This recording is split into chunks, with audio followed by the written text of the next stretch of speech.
¿Cuál es la providencia de Dios encerrada en el mensaje de la cruz? ¿Quién es Dios? ¿Por qué creó el cielo y la tierra?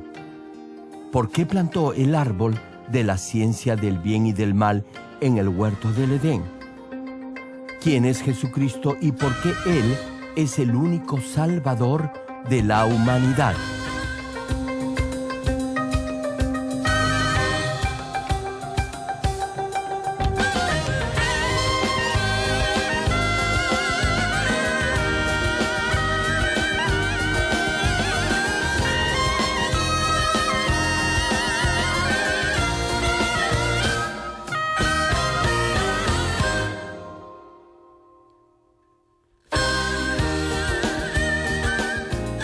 Querido público, es nuestro deseo que a través de estos mensajes del connotado evangelista de renombre internacional, Reverendo Dr. Gerald Lee, usted llegue a conocer el verdadero significado de la providencia de Dios encerrada en el mensaje de la cruz.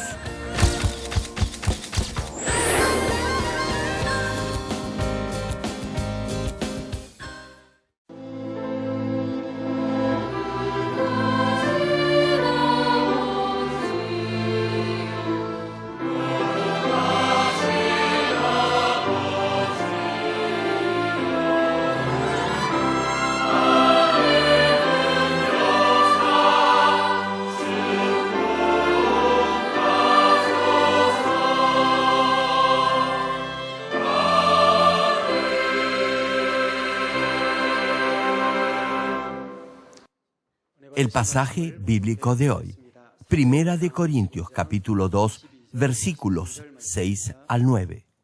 Sin embargo, hablamos sabiduría entre los que han alcanzado madurez, y sabiduría no de este siglo, ni de los príncipes de este siglo que perecen. Mas hablamos sabiduría de Dios en misterio, la sabiduría oculta, la cual Dios predestinó antes de los siglos para nuestra gloria, la que ninguno de los príncipes de este siglo conoció, porque si lo hubieran conocido, nunca habrían crucificado al Señor de gloria. Antes bien, como está escrito, cosas que ojo no vio, ni oído oyó, ni han subido en corazón de hombre, son las que Dios ha preparado para los que le aman.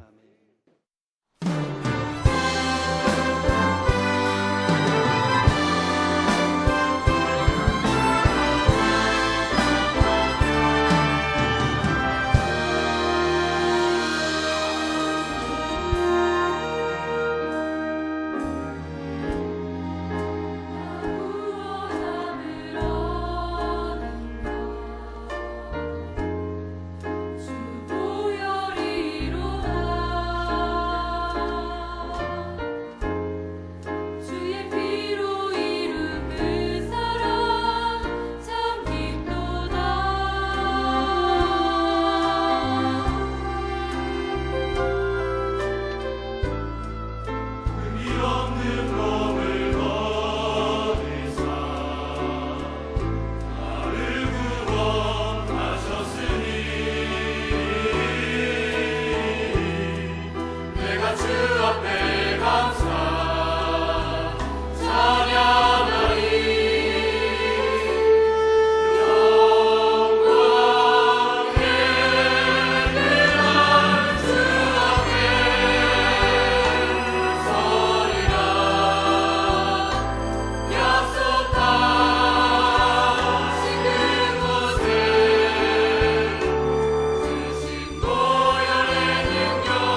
Amados hermanos en Cristo y estimado público, esta es la 7ª prédica del mensaje de la cruz, y prosiguiendo con la última enseñanza, continuaré compartiendo por qué Jesús es nuestro único Salvador.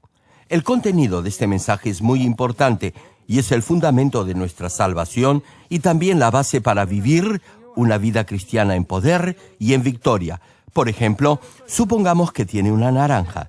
Si solo se limita a pensar que es deliciosa únicamente porque otros se lo han dicho, no le será de ningún provecho. Solo cuando la coma podrá sentir su verdadero gusto y podrá aprovechar igualmente sus nutrientes.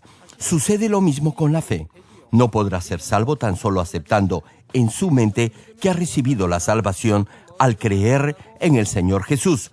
No podrá llevar una vida cristiana victoriosa únicamente diciendo que cree solo porque otros le han dicho que así lo haga. Deberá saber claramente por qué Jesucristo es su Salvador y por qué es salvo cuando cree en Él.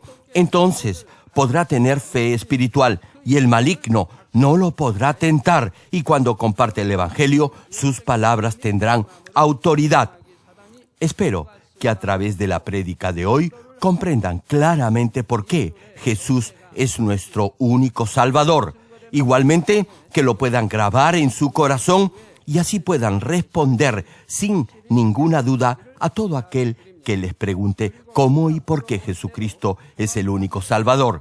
Oro en el nombre del Señor para que la palabra de vida se grabe en sus corazones y así puedan transmitir esa vida a muchas almas más.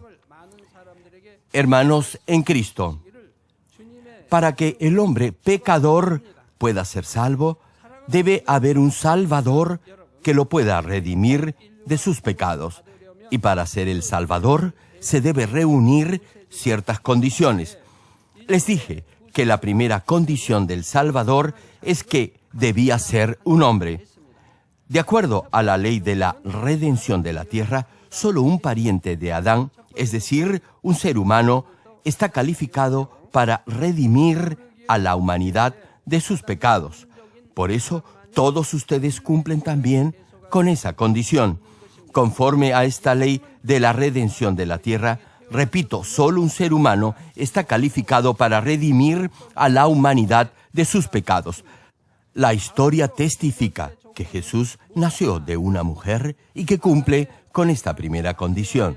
Pero veamos la segunda condición. Les manifesté que el Salvador no debía ser descendiente de Adán. Debido a que todos los descendientes de Adán son pecadores, no pueden redimir de su pecado a otros pecadores. Hasta ese punto les expliqué en la última prédica.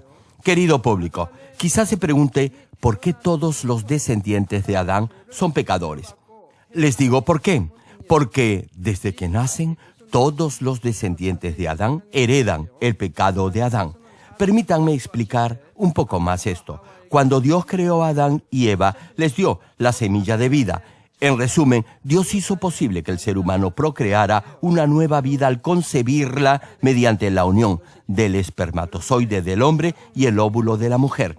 La energía de vida de los padres está contenida en el espermatozoide y el óvulo. Ambos incluyen las características, personalidad y apariencia de los padres. Por eso, el niño que nace por esta unión se parece a sus padres en su rostro, forma del cuerpo, personalidad e incluso hábitos. Si los padres son altos, sus hijos también lo serán. Si los padres tienen mal genio, lo más probable es que los hijos también tengan ese mismo temperamento. Si los padres son tranquilos y obedientes, normalmente sus hijos serán apacibles y sumisos. En algunos casos, el padre fallece siendo su hijo muy joven. Sin embargo, conforme el niño crece, va mostrando en la forma de caminar y en ciertas costumbres y gustos el carácter del padre fallecido. Los niños se asemejan no solo a sus padres, sino también a sus abuelos. Y no solo eso, también las características de los ancestros se transmiten a sus descendientes y se manifiestan en las sucesivas generaciones. la tipología, hábitos y personalidad son transmitidos a los descendientes a través del espermatozoide y del óvulo de los padres. Desde luego, teniendo incluso los mismos padres, los niños heredan ciertas características más que otras.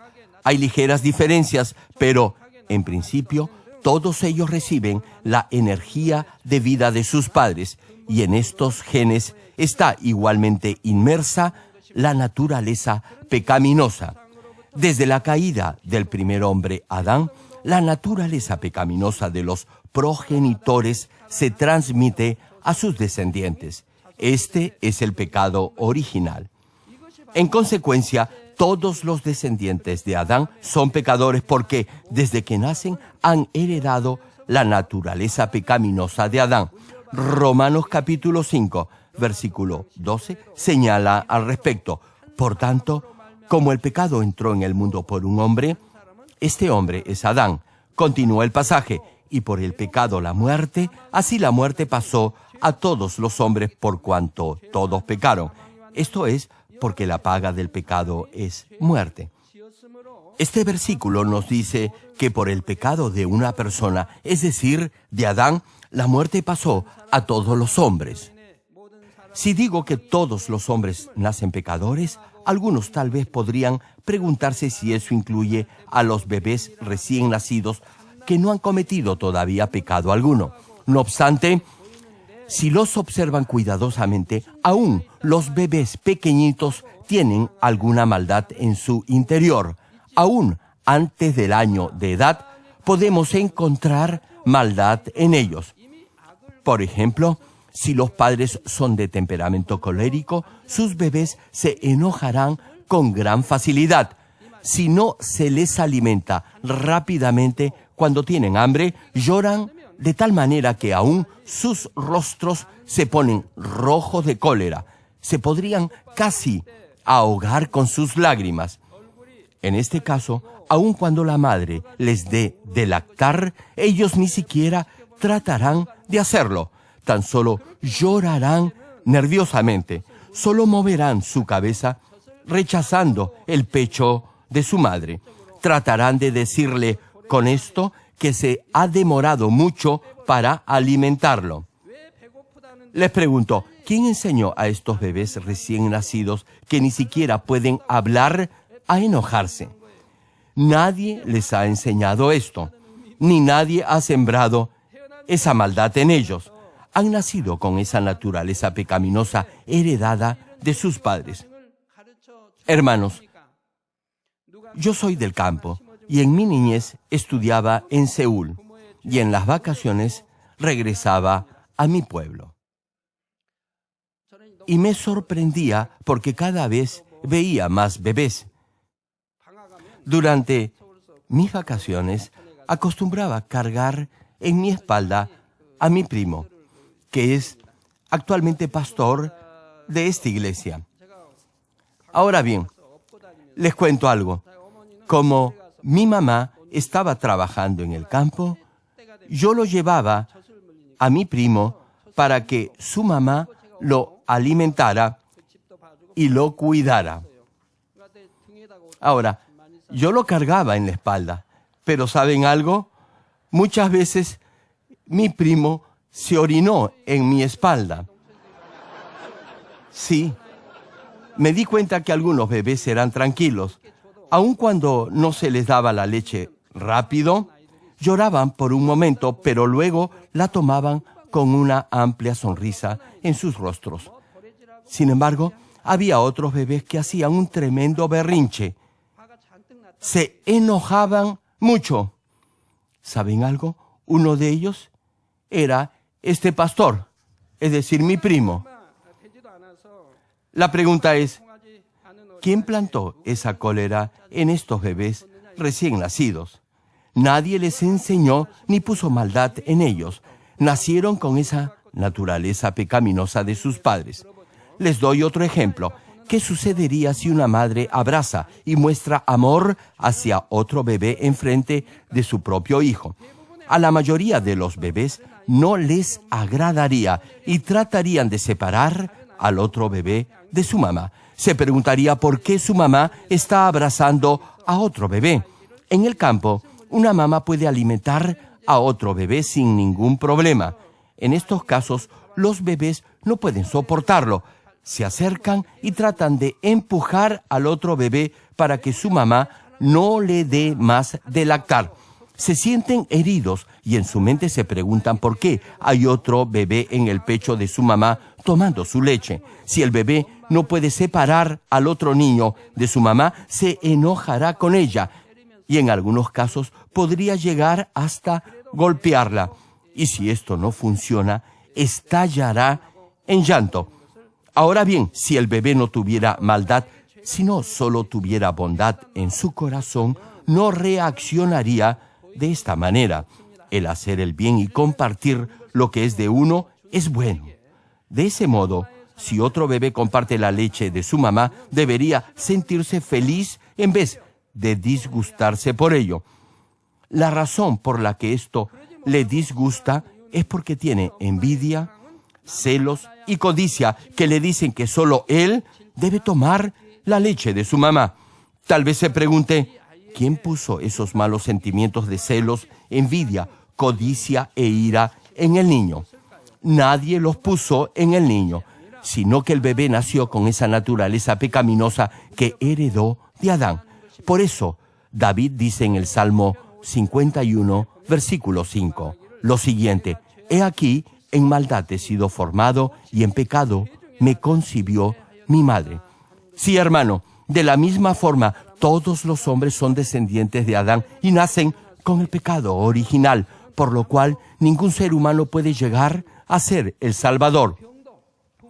Incluso algunas enfermedades son hereditarias.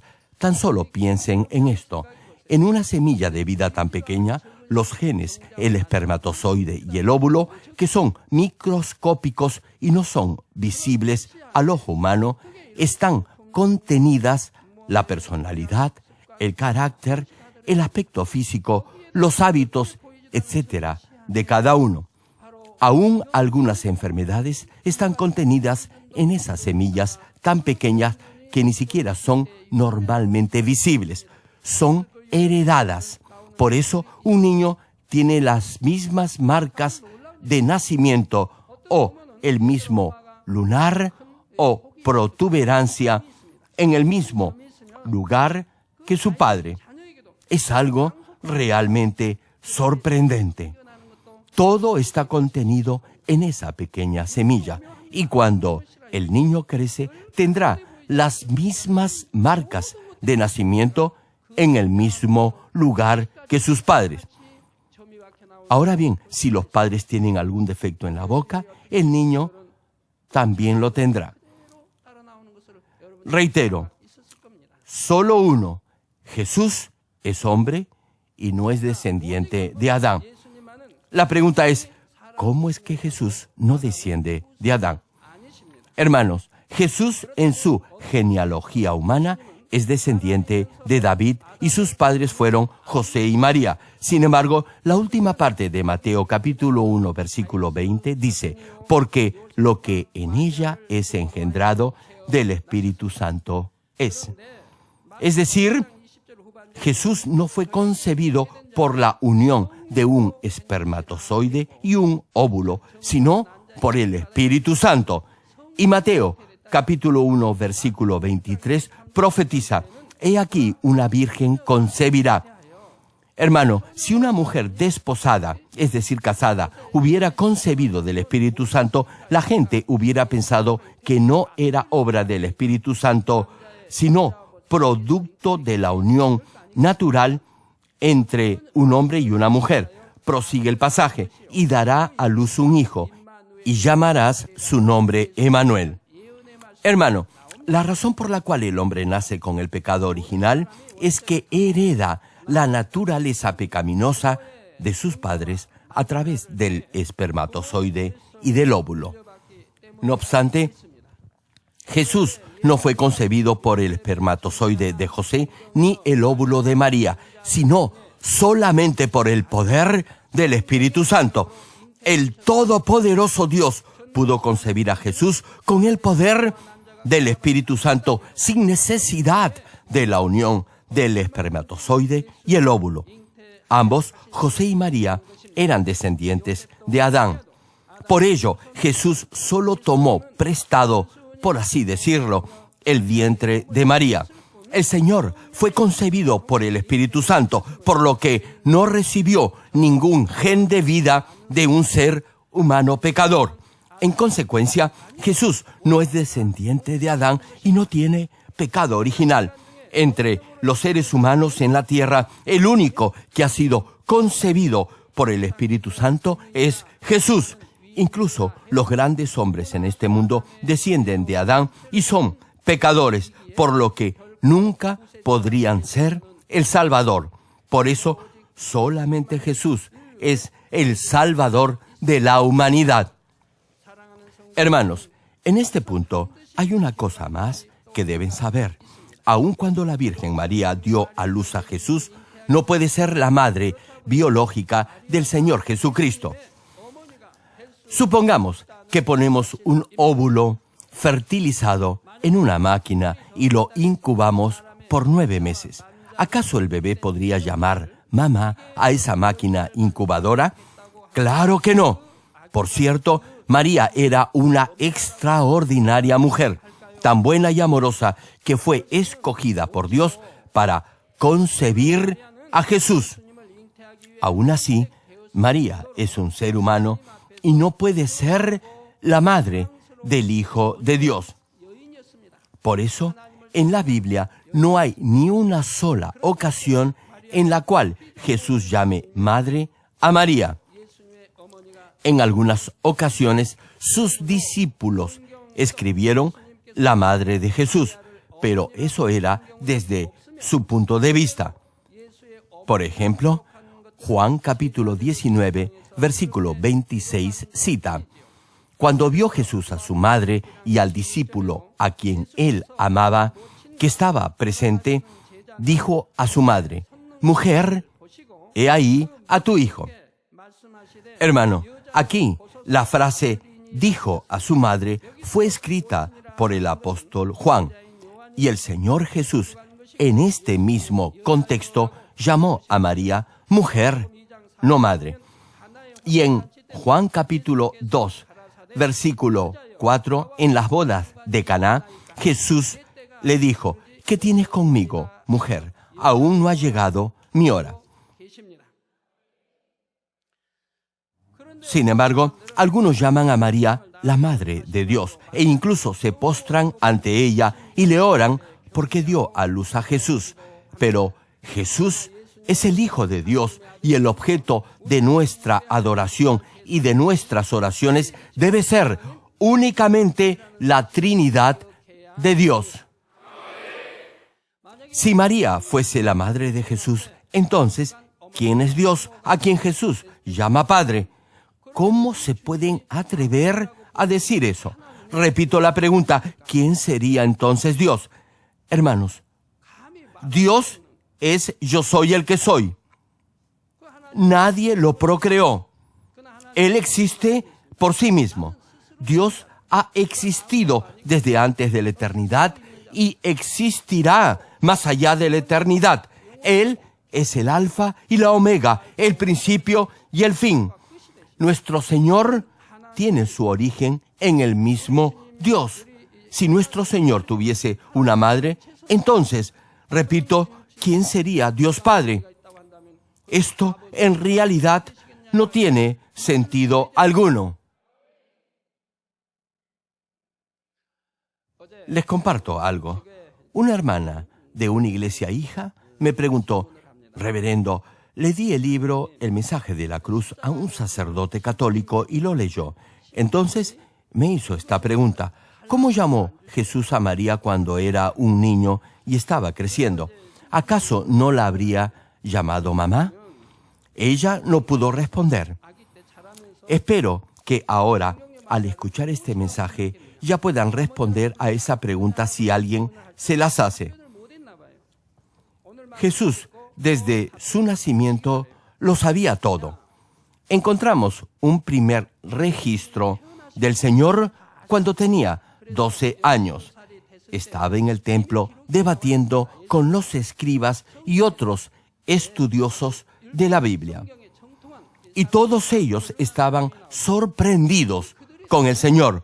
Solamente tenía 12 años. No obstante ello, hablaba con un conocimiento profundo y completo de la Biblia. A los 12 años ya sabía enteramente la palabra de Dios. Fue lo mismo con la Virgen María. Ella recibió la revelación incluso antes de concebir a Jesús. Y aún después de haber nacido, continuó recibiendo revelaciones del Señor Jesús. Un ángel de Dios le dijo del hijo que iba a tener. Y la Biblia nos dice que ella guardaba todo en su mente. También Dios le reveló el bebé que iba a tener la madre de Juan el Bautista. María sabía que el niño que iba a concebir era el Santo de Dios y que no lo iba a concebir en forma natural por medio de una relación física. Sabía que el hijo que iba a tener iba a ser concebido por el Espíritu Santo. Le preguntó, ¿cómo creen que lo habría criado? ¿Acaso le habría dicho que ella era su madre mientras crecía? Yo no lo creo. No creo que lo hubiera hecho. Muchos malinterpretan esto. Por ejemplo, hay quienes no solo dicen, sino que afirman con absoluta certeza que como José era carpintero, Jesús también le ayudaba y trabajaba en la carpintería. Sin embargo, les pido algo. Piensen un poco sobre esto. ¿No es esta una mera especulación humana? ¿Acaso eso está escrito en la Biblia? Claro que no.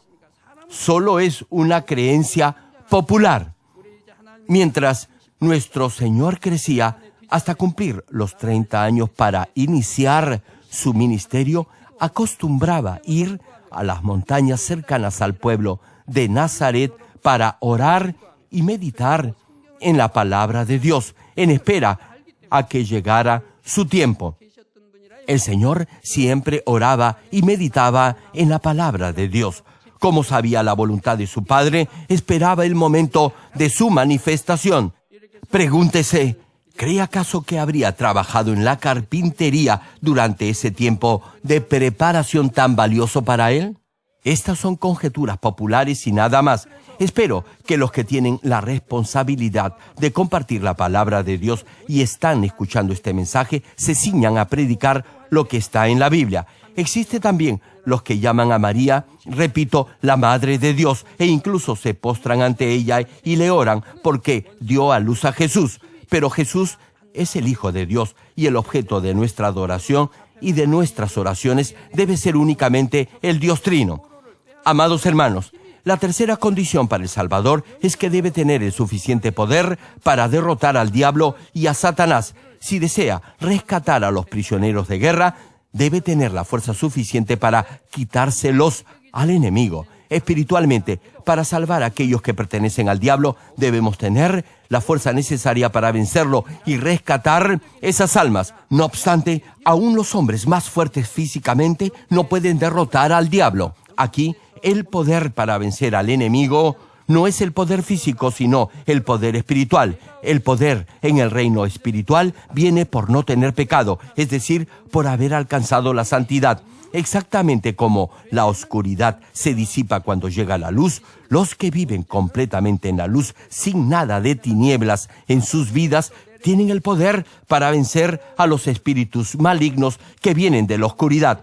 Hay dos clases de pecado, pecado original y pecado personal. El pecado original, como ya lo expliqué, se refiere a la naturaleza pecaminosa que proviene de Adán. Es la naturaleza pecaminosa heredada de los padres. El pecado propio o personal es el pecado que uno mismo comete durante su vida. Las personas incurren en muchas clases de pecados, graves y no tan graves, en el transcurso de sus vidas. No solo aquellos que cometen pecados graves son pecadores, sino también los que incurren en pecados de negligencia.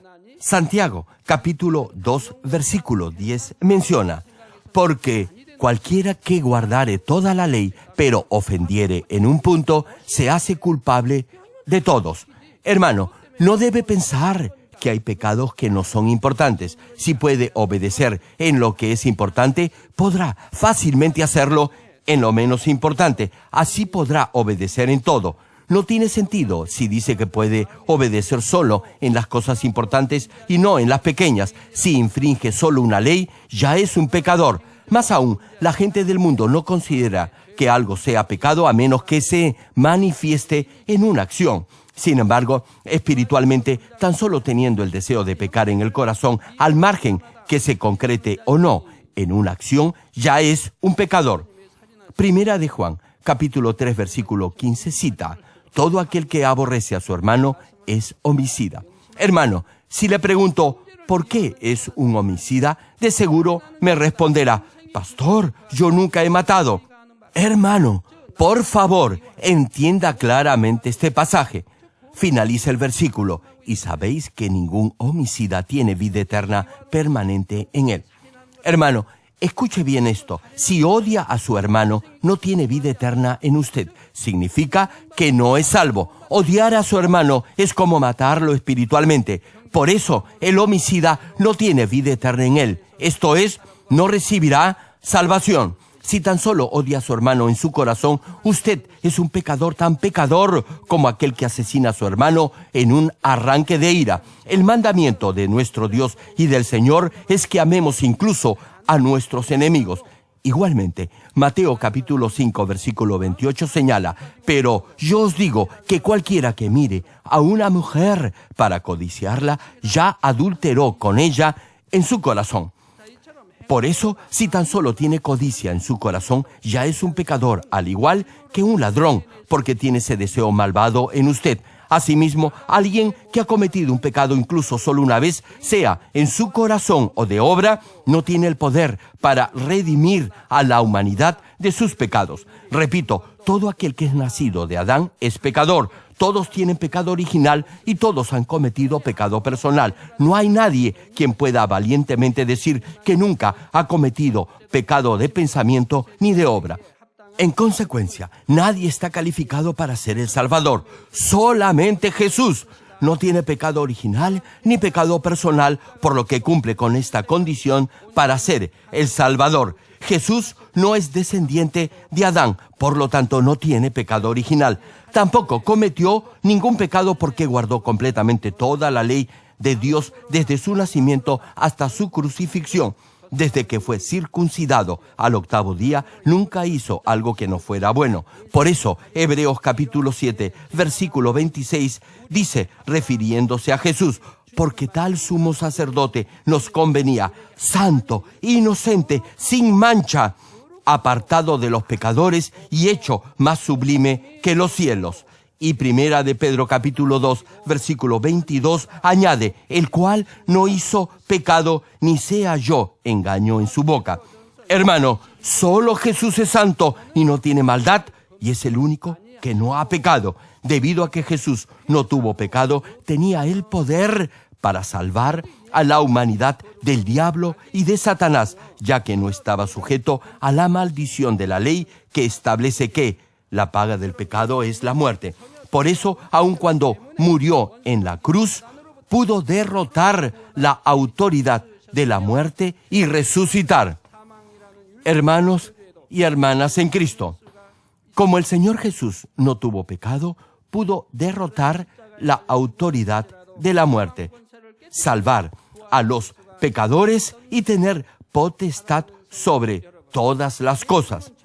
Es decir, tuvo autoridad no solo sobre el diablo y Satanás, sino también sobre toda enfermedad, germen, microbio y dolencia.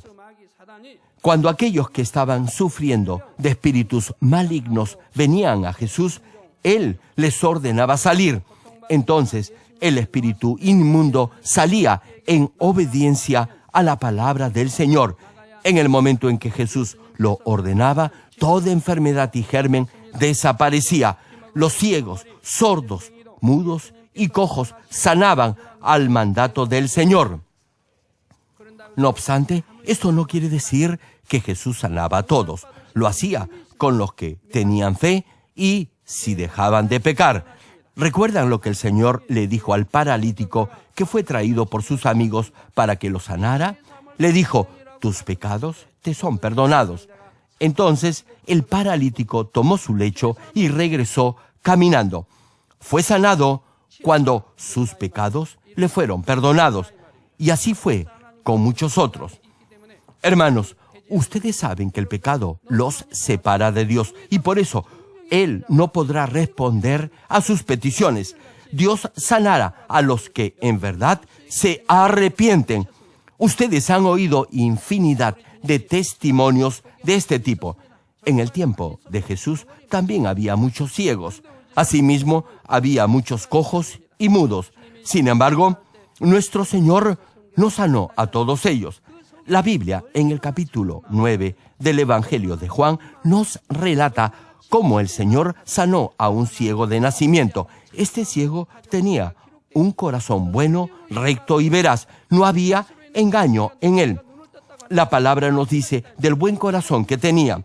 Incluso se le amenazó, es decir, lo podían muy bien haber matado si admitía que llegó a ver gracias a Jesús. Sus padres, temerosos, no quisieron confesar que Jesús lo había sanado. Tan solo dijeron que le preguntaran directamente a su hijo. No obstante, este hombre valientemente respondió, confesó que Jesús lo había sanado. Respondió valerosamente aún ante las amenazas de los sacerdotes judíos. Como tenía esta clase de corazón íntegro, nuestro Señor lo sanó y así pudo ver. Lo mismo sucede con los endemoniados. Como muchos de ellos han blasfemado contra el Espíritu Santo, los demonios no salen fácilmente de ellos. De otra forma, tan solo tendríamos que echar fuera a esos demonios y eso bastaría. Pero en muchos casos eso no es así. Retomando la prédica. Además, todas las cosas en el cielo y en la tierra obedecían ante la autoridad del Señor Jesús, quien no tenía pecado. Cuando Jesús reprendía al viento y ordenaba al mar que se calmara y se aquietara, el viento se detenía y el mar se calmaba. Esta ley en el reino espiritual se aplica no solamente a Jesús, sino también a todos los hijos de Dios quienes creen en el Señor. Primera de Juan, capítulo 5, versículo 18, menciona: sabemos que todo aquel que ha nacido de Dios no practica el pecado, pues aquel que fue engendrado por Dios le guarda y el maligno no le toca. Hermano, aquel que es nacido de Dios se refiere a nuestro Señor y también al Espíritu Santo. De esta manera, como está protegido por el Espíritu Santo, ninguna enfermedad le sobrevendrá y Dios lo protegerá de todo accidente. Por ejemplo, supongamos que tiene una herida en su cuerpo. Desde el punto de vista médico, debería desinfectarla, ponerse una inyección y luego vendar la herida. Sin embargo, ¿qué es lo que hacen los hermanos de esta iglesia? Aquellos que tienen fe dejarán la herida expuesta al aire. No la vendarán. Ahora bien, hay muchos gérmenes en el aire y médicamente hablando no deberían hacer eso. Muchos ni siquiera se colocan una inyección ni usan algún cicatrizante. Tan solo la dejan así. A pesar de ello, la herida sana y se cierra limpiamente. ¿Saben por qué? Porque el Espíritu Santo los protege. ¿Cuántos dicen amén? Hermano, hermana, usted es hijo de Dios y yo siempre oro para que Dios lo proteja. Por eso, los gérmenes del aire no lo pueden tocar. Ustedes han visto esto muchas veces. Por eso, dice el pasaje, pues aquel que fue engendrado por Dios le guarda y el maligno no le toca. Es decir, los hijos de Dios están protegidos por aquel que es nacido de Dios, es decir, por el Señor, por lo que el diablo y Satanás no podrán dañarlos. No obstante, deben vivir de acuerdo a la palabra y no practicar el pecado para que los espíritus malignos no lo toquen. No importa que proclame a los cuatro vientos que cree en Dios y que es cristiano. ni los muchos títulos que tenga en la iglesia. No tendrá autoridad espiritual si aún vive en el pecado. Incluso si ora en el nombre de Jesucristo para echar fuera demonios, las aflicciones y las pruebas no lo dejarán. Exactamente como los insectos se juntan alrededor de un estanque de agua sucia, el diablo continuará obrando y haciendo su vida difícil. Sin embargo, incluso un niño pequeño, si ama a Dios y vive conforme a su palabra, podrá tener cierto nivel de poder espiritual. Hermano, si realmente vive en la verdad y llega a santificar su corazón, lo demostrará en su vida diaria. Y cuando ore por otros, el poder de Dios se manifestará. Yo mismo he experimentado esto infinidad de veces. Antes de creer en Dios, no solamente yo, sino también mis hijas, constantemente padecíamos de enfermedades, por lo que teníamos que gastar mucho dinero en medicinas. Sin embargo, desde que acepté al Señor hasta hoy, siempre he vivido por la palabra de Dios y ninguna enfermedad ha tocado a mi familia ni a mí. Repito, desde que aceptamos al Señor, ningún miembro de mi familia ha ido a un hospital ni ha tomado medicina alguna. Jamás me han colocado una inyección ni nada parecido. Y es lo mismo con mis hijas. Aún antes que fuera ministro, oraba por mis hijas cuando ellas se enfermaban. Entonces Dios las sanaba. Ahora bien, en este punto quiero ser claro. Con esto no estoy prohibiendo que vayan al hospital ni que dejen de tomar medicinas. Cada uno obra de acuerdo a su propio nivel de fe. Por favor, no me malentiendan. Volviendo al tema, también en el caso de los que son poseídos por demonios, ellos reconocen a los que tienen poder espiritual. Se ha dado el caso que apenas me acerco a ellos, tiemblan de temor y se calman. Cuando un siervo consagrado ora en el nombre de Jesucristo, no solo las enfermedades, los microbios y los espíritus malvados obedecen, sino también lo harán los objetos inanimados.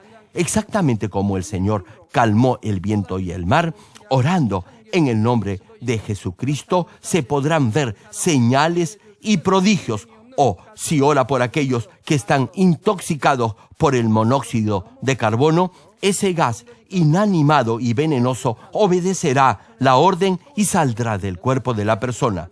Ustedes han visto esto muchas veces. Hoy en día casi nadie usa carbón, pero antes era el medio más usado de calefacción y por eso mucha gente moría durante el invierno debido a ese gas tóxico. Al inicio de nuestra iglesia traían a los que ya habían perdido la conciencia debido a ese gas venenoso para que orara por ellos.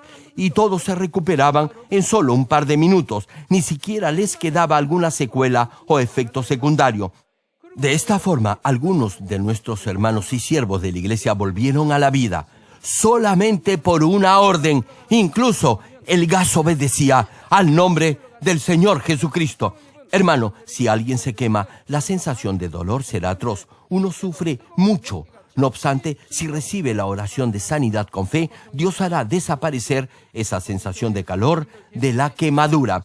Cuando oro por aquellos que han sufrido alguna quemadura, primero oro para que la sensación de calor de la quemadura salga, y en ese momento el calor obedece a la oración y sale del cuerpo, por lo que ya no sienten más dolor. Tan solo viendo estas obras podrá darse cuenta del poder y la autoridad que viene de Dios. Estimado público, hoy les he compartido la segunda y la tercera condición para llegar a ser el Salvador. El Salvador no debe ser descendiente de Adán y debe tener poder para vencer al diablo y a Satanás. La última y cuarta condición es que debe tener el suficiente amor para sacrificar su propia vida. Termino el mensaje. Amados hermanos en Cristo y estimado público, en toda la historia de la humanidad no ha habido nadie quien reúna las condiciones para ser el Salvador. Todos los hombres son pecadores y han heredado la naturaleza pecaminosa de Adán a través del espermatozoide y del óvulo de sus padres. Aún los hombres más notables de este mundo, como Platón, Sócrates, etc., han tenido pecado original como descendientes de Adán y no han vivido una vida santa ante Dios. De igual forma, hay quienes son respetados mundialmente, pero padecen de numerosas enfermedades. Finalmente, debido a esas dolencias, les llegará el momento de enfrentar la muerte. Son reconocidos en este mundo, pero no pueden resolver sus propios problemas de pecado y debido a que no tienen el Espíritu Santo, no pueden echar fuera la maldad de sus vidas. Hermano, espero que ahora pueda comprender claramente que solo Jesucristo no tuvo pecado original ni pecado personal y que solamente Él y únicamente Él está calificado para ser el Salvador. ¿Cuántos dicen amén? Tal como está escrito en Primera de Pedro, capítulo 1, versículo 16, que dice: sed santos, como yo soy santo. Oro en el nombre del Señor para que puedan vivir una vida santa y de esa forma el maligno no los pueda tocar y así vivan en paz y en bendición.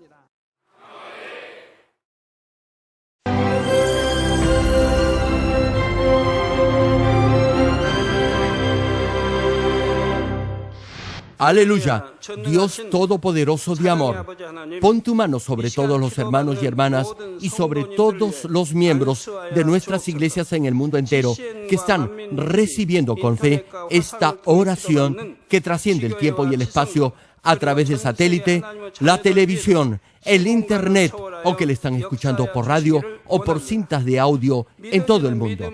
Pon fe en sus corazones para que puedan creer en ti y se despojen de todo pensamiento negativo y toda duda. Líbralos de toda prueba y aflicción. Quema con el fuego del Espíritu Santo de la cabeza a los pies toda parte enferma, incluyendo toda célula, tejido y nervio, todo órgano interno e intestinos. Que la luz de tu Espíritu venga sobre ellos. En el nombre de Jesucristo, ordeno al diablo y a Satanás, a todo tipo de enfermedad, germen y dolencia, fuera. Quema con el fuego del Espíritu Santo toda enfermedad incurable y toda dolencia crónica. Que toda enfermedad contagiosa, resfriado y fiebre desaparezca. Protégelos de cualquier tipo de microbio, virus y bacteria. Sánalos de todo tipo de cáncer, incluyendo cáncer al estómago, al pulmón, al hígado, cáncer de mama, cáncer al útero, al intestino y toda otra enfermedad como el SIDA, leucemia, apoplejía cerebral, presión arterial alta y baja, enfermedades cardiovasculares y pulmonares, diabetes, enfermedades propias de la mujer, enfermedad a la tiroides y toda clase de inflamación. Quema con el fuego del Espíritu Santo toda polio, derrame cerebral, artritis y hernia. Que todo tipo de dolor de espalda, de cabeza y toda clase de neuralgia desaparezca. Líbralos de toda epilepsia, autismo, depresión, neurosis y enfermedades mentales y de toda clase de parálisis. Que los cojos y tullidos se levanten y caminen. Restaura la vista y el oído. Que los ciegos abran sus ojos, los sordos vuelvan a oír y que los mudos empiecen a hablar. Líbralos de todo tipo de accidente. Restaura los huesos rotos. Sana toda quemadura. Líbralos de toda adicción a las drogas. Regenera los nervios, tejidos y células muertas. Revive a los muertos. Bendice a los que no pueden tener hijos. En el nombre del Señor Jesucristo, ordeno al diablo y a Satanás, al príncipe de la potestad del aire y a toda fuerza del mal, fuera. Todo espíritu maligno, inmundo, de engaño, espíritu de mentira, espíritu de división, de tentación y todo otro espíritu de iniquidad, fuera. Ato a toda fuerza de la oscuridad y de maldad y que la luz de tu espíritu descienda sobre ellos. Padre, fortalécelos para clamar en oración y dales poder para desechar todo pecado y llegar a la santidad. Que tengan salud, que sus almas prosperen y que sus familias sean evangelizadas y vengan al Señor. Protégelos de todo tipo de accidente y bendícelos para que tengan una vida de éxito y prosperen todo. Guarda y protege a todos tus hijos y sus hogares, centros de trabajo y negocios con el muro de fuego del Espíritu Santo, con tus huestes celestiales y tus ángeles y con tus ojos que son como llamas de fuego. Da a los estudiantes sabiduría y perseverancia y pon en sus corazones el anhelo de estudiar y progresar. Guarda sus corazones y pensamientos de todo lo mundano y siembra en ellos un ferviente amor por el Señor. Dios, bendice a tus hijos y que todo lo que hagan sea para gloria tuya. Gracias, Padre, por haber escuchado nuestra oración. Toda la gloria sea para ti. He orado en el nombre de nuestro Señor Jesucristo. Amén.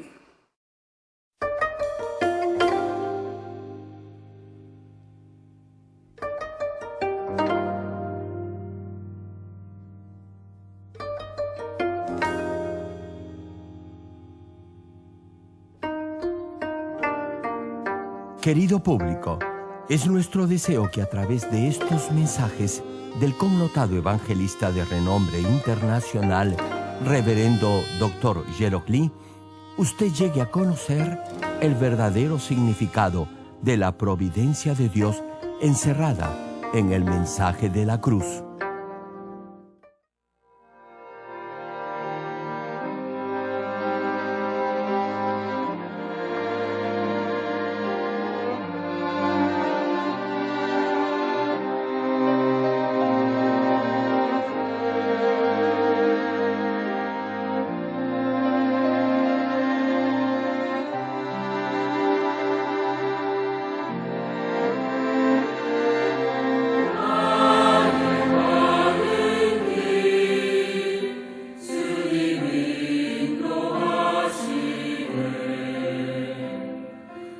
We are